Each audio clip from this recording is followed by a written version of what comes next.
ನಮಸ್ತೆ, ಶ್ರೀ ಶಿವಶಕ್ತಿ ಯೋಗ ಕೇಂದ್ರದಿಂದ ಸರೋಜಾ, ಬಿನ್ನಿ ಲೇಔಟ್, ಅತ್ತಿಗುಪ್ಪೆ. ಇವತ್ತು ಪ್ರೆಗ್ನೆನ್ಸಿಯವ್ರದ್ದು ವಿಡಿಯೋದಲ್ಲಿ ಉಷ್ಟ್ರಾಸನ ಮಾಡೋದನ್ನು ಹೇಗೆ ಅನ್ನೋದನ್ನು ತೋರಿಸ್ತೀವಿ.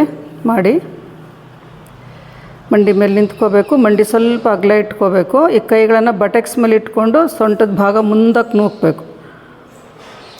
ಎಷ್ಟಾದಷ್ಟು ಹಿಂದಕ್ಕೆ ಹೋಗಿ ದೃಷ್ಟಿ ನೇರ ಇರಲಿ.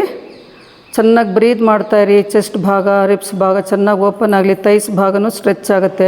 ಪೆಲ್ವಿಕ್ ಭಾಗ, ಲೋವರ್ ಅಬ್ಡಮನ್ ಭಾಗ ಎಲ್ಲ ಸ್ಟ್ರೆಚ್ ಆಗ್ತಾ ಇರುತ್ತೆ. ರಿಲ್ಯಾಕ್ಸ್.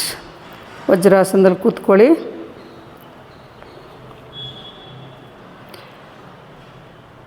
ರಿಲ್ಯಾಕ್ಸ್ ಮಾಡಿಕೊಂಡು ಈಗ ಸೆಕೆಂಡ್ ರೌಂಡ್ ಮಾಡಿ. ಈಗ ಎಲ್ಬೋಸ್ ಲಾಕ್ ಮಾಡಿಕೊಂಡು ಹಿಂದಕ್ಕೆ ಸ್ಟ್ರೆಚ್ ಮಾಡಬೇಕು. ಮಾಡಿ ಮಂಡಿ ಮೇಲೆ ನಿಂತ್ಕೊಳ್ಳಿ. ಮಂಡಿ ಮೇಲೆ ನಿಂತ್ಕೊಂಡು ಆಮೇಲೆ ಕೈಗಳನ್ನು ಲಾಕ್ ಮಾಡಿ ಹಿಂದಕ್ಕೆ ಸ್ಟ್ರೆಚ್ ಮಾಡ್ತಾ ಮೊಣಕೈಗಳನ್ನು ಹಿಪ್ಸ್ ಭಾಗ ಮುಂದಕ್ಕೆ ನೂಕಿ. ಎರಡು ಥರನೂ ಮಾಡ್ಕೋಬೋದು. ನಿಮ್ಗೆ ಯಾವ್ದು ಈಸಿ ಆಗುತ್ತೋ ಮನೇಲಿ ಮಾಡೋರು ಆ ಥರ ಮಾಡ್ಕೊಳ್ಳಿ. ಕಾಲುಗಳಿಗೂ ಸ್ಟ್ರೆಚ್ ಆಗ್ತಾ ಇರೋದ್ರಿಂದ ಥೈಸ್ ಭಾಗಕ್ಕೂ ಮಸಲ್ಸ್ ಚೆನ್ನಾಗಿ ಟೋನ್ ಅಪ್ ಆಗುತ್ತೆ. ಆ್ಯಂಕಲ್ ಸ್ಟ್ರೆಚ್ ಆಗುತ್ತೆ. ಕಾಫ್ ಮಸಲು ಸ್ಟ್ರೆಚ್ ಆಗ್ತಾ ಇರುತ್ತೆ. Slowly come back. ವಜ್ರಾಸನದಲ್ಲಿ ಕೂತ್ಕೊಳ್ಳಿ.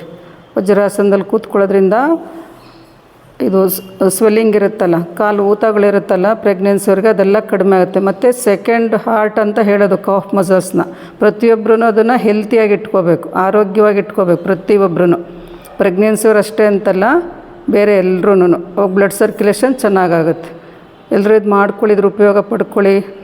ನಂದು ಯೂಟ್ಯೂಬ್ ಚಾನಲ್ ಸಬ್ಸ್ಕ್ರೈಬ್ ಮಾಡ್ಕೊಳ್ಳಿ. ಅದರಲ್ಲಿ ಲಾಂಗ್ ವಿಡಿಯೋಸ್ ಇದೆ ಪ್ರೆಗ್ನೆನ್ಸಿಯವ್ರಿಗೆ. ಅದನ್ನೆಲ್ಲ ನೋಡ್ಕೊಂಡು ಉಪಯೋಗ ಮಾಡ್ಕೊಳ್ಳಿ.